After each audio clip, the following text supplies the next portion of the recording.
Shalom, senang Back to Bible Indonesia bisa menemani Bapak Ibu Saudara untuk bersama-sama sepanjang minggu ini menggali kembali firman Tuhan secara berkala. Bersama saya Pendeta Eko Yohanes. Ayat bacaan kita hari ini terambil dari kitab Matius pasal yang ke-6 ayat yang ke-25 sampai yang ke-34. LAI memberikan sebuah judul hal kekhawatiran. Karena itu aku berkata kepadamu, janganlah khawatir akan hidupmu, akan apa yang hendak kamu makan atau minum, dan janganlah khawatir pula akan tubuhmu, akan apa yang hendak kamu pakai. Bukankah hidup itu lebih penting daripada makanan, dan tubuh itu lebih penting daripada pakaian? Pandanglah burung-burung di langit, yang tidak menabur dan tidak menuai, dan tidak mengumpulkan bekal dalam lumbung, namun diberi makan oleh Bapamu yang di surga. Bukankah kamu jauh melebihi burung-burung itu?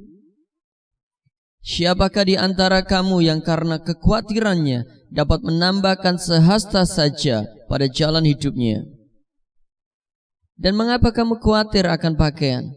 Bukankah bunga bakung di ladang yang tumbuh tanpa bekerja dan tanpa memintal?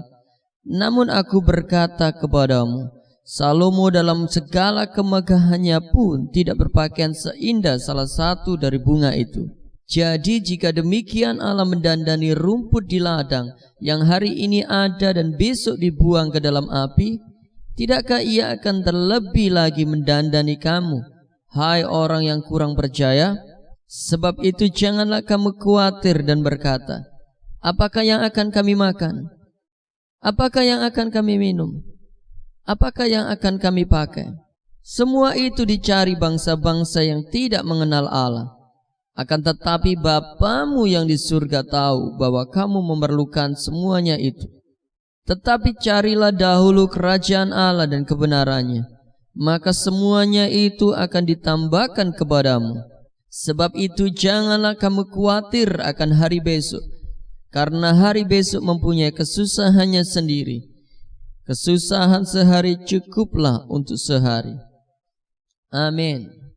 Pada pembelajaran kita hari ini saya akan memberikan sebuah tema, kekhawatiran menghalangi semua berkat ilahi. Coba perhatikan ayat yang ke-25. Kita akan bersama-sama menggali ayat-ayat ini. Karena itu aku berkata kepadamu. Pada kalimat pertama perhatikan. Kata aku berkata kepadamu, Tuhan sedang mengatakan bahwa Dia adalah seorang yang memberi hukum, seorang yang berdaulat atas hidup saudara dan saya. Dia mengatakannya sebagai penghibur dan penolong yang akan menyukakan hati kita. Karena itu perhatikan setiap kata dari penghibur itu. Ia berkata, jangan kamu khawatir. Kata jangan khawatir terus-menerus diulang-ulang sampai beberapa kali. Ini memberikan sebuah penekanan bahwa larangan ini harus dilakukan. Kita tidak boleh hidup terus dalam kekhawatiran dan kekhawatiran akan apa yang kita makan, akan apa yang kita minum, atau akan apa yang kita pakai. Karena itu tidak lebih penting dari yang Tuhan inginkan. Hidup itu lebih penting daripada makanan. Tubuh itu lebih penting daripada pakaian, bukan? Karena itu perhatikan, kenapa Tuhan Yesus melarang murid-muridnya untuk tidak khawatir? Alasan yang pertama, karena kekhawatiran membuat mereka, murid-muridnya, saudara dan saya, gelisah. Kita akan terus-menerus disiksa oleh yang namanya kekhawatiran. Kekhawatiran akan membuat pikiran kita kacau balau. Bahkan kekhawatiran bisa merebut sukacita kita di dalam Tuhan. Kekhawatiran juga akan mengaburkan pengharapan kita di dalamnya. Kekhawatiran mengganggu tidur saudara, bukan? Dan kekhawatiran itu bisa menghalangi kita menikmati semua yang baik yang Tuhan sudah janjikan kepada kita. Sebab itu Tuhan memberikan sebuah penekanan untuk jangan kamu khawatir. Alasan yang kedua, karena kekhawatiran itu merupakan tanda bahwa kita ini masih ragu-ragu dan tidak percaya kepada Allah. Kita tidak percaya bahwa Allah yang memberikan janji, yang menyediakan bagi kita umatnya segala yang kita perlukan dan butuhkan menurut kekayaan dan kemuliaannya. Kekhawatiran akan masa depan yang berlebihan dan ketakutan akan kekurangan persediaan makan yang bersumber dari ketidakpercayaan akan janji-janji ilahi, akan setiap hikmat pemeliharaan Tuhan atas hidup kita. Inilah yang menjadi letak kejahatan dari kekhawatiran itu. Hidup kita merupakan berkat yang lebih besar daripada sandang pangan kita. Memang benar bahwa hidup tidak dapat bertahan tanpa nafkah, tetapi makanan dan pakaian yang di sini dipandang tidak lebih tinggi nilainya daripada hidup, dan tubuh itu sendiri hanyalah merupakan hiasan dan kesenangan saja. Dan karena hal-hal itu kita cenderung menjadi cemas. Makanan dan pakaian diperlukan memang untuk hidup, tetapi tujuan dari hidup itu sendiri lebih mulia dan lebih istimewa daripada sarananya. Jika kita memperhatikan jiwa dan kehidupan kekal kita yang lebih penting daripada tubuh dan kehidupannya, maka kita dapat berserah kepada Allah yang menyediakan makanan dan pakaian bagi kita yang kurang penting sifatnya. Allah telah memelihara kehidupan kita sampai saat ini, bukan? Dan kalaupun ada kalanya hanya dengan denyut nadi dan air, namun kita sudah cukup untuk memenuhi tujuan. Dia telah melindungi kita dan membuat kita tetap hidup. Dia yang melindungi kita dari segala kejahatan.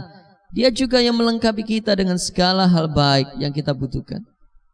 Seandainya Dia memang ingin membunuh kita dan membiarkan kita mati kelaparan, Dia tidak akan sesering itu memerintahkan malaikat-malaikatnya untuk menjagai kita.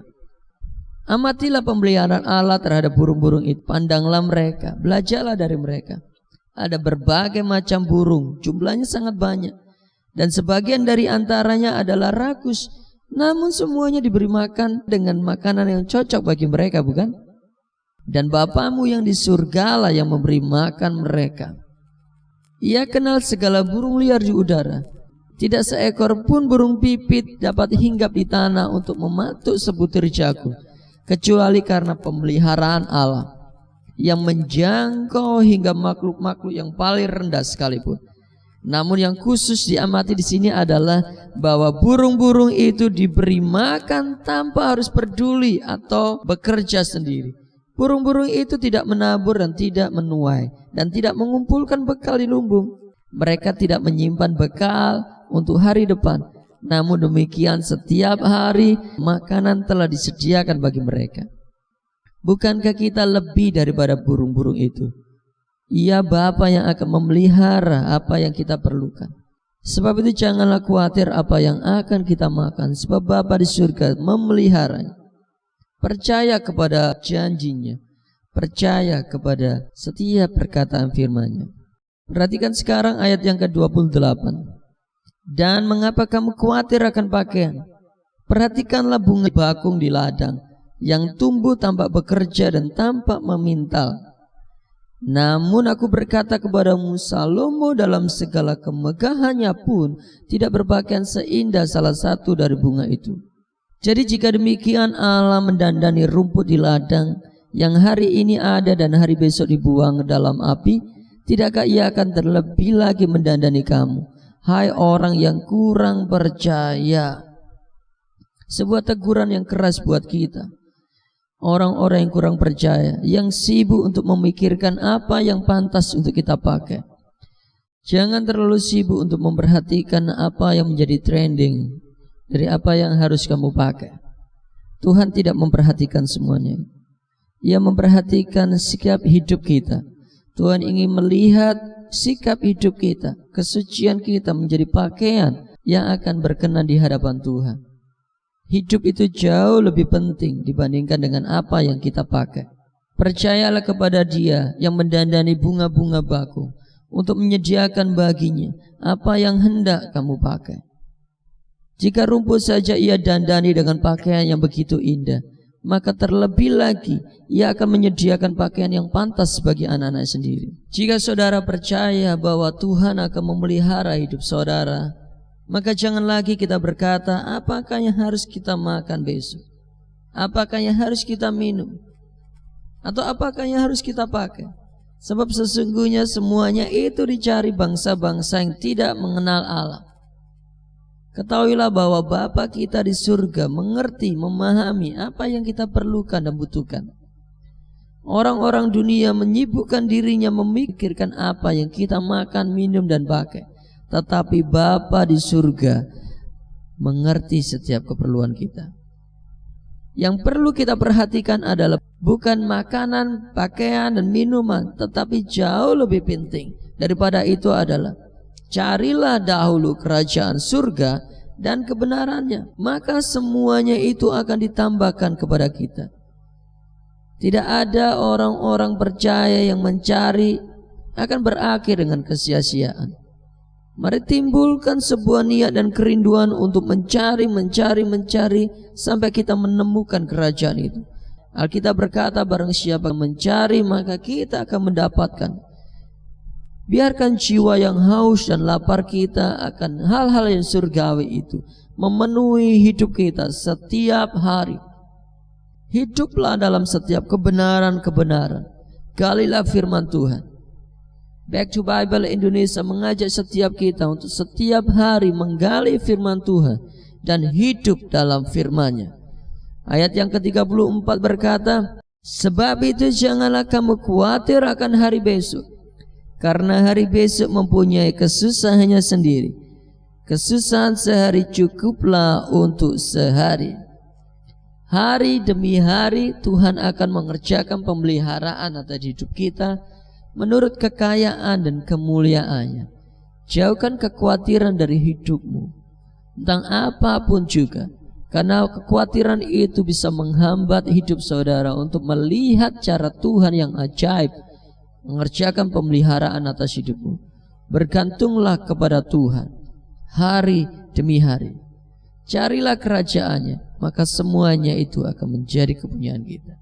Fokus kepada hal-hal yang ilahi, hidup dalam firman Tuhan setiap hari. Tuhan Yesus memberkati.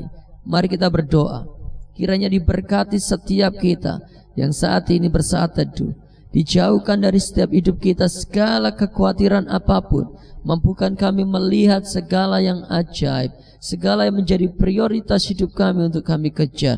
Biarlah kami selalu melihat kerajaan-Mu datang atas hidupmu, atas hidup kami, dan biarlah kebenaran-Mu memenuhi hidup kami. Kami tahu setiap langkah kami ada dalam kendali-Mu. Kami tahu hari demi hari Engkau menetapkan langkah-langkah kami untuk membawa kami kepada masa depan yang penuh dengan pengharapan. Kami menolak segala pekerjaan iblis atas hidup kami. Kami membuang segala kekhawatiran yang menghantui hidup kami. Sekarang kami mau menikmati segala berkat ilahi atas hidup kami. Terima berkat itu dengan iman. Damai sejahtera yang melampaui segala akal akan memelihara pikiran, hati, dan jiwa kita untuk hidup dalam perkenanan dan berkat Tuhan. Di dalam nama Tuhan Yesus. Terima dengan iman berkat itu. Haleluya. Amin. Tuhan Yesus memberkati.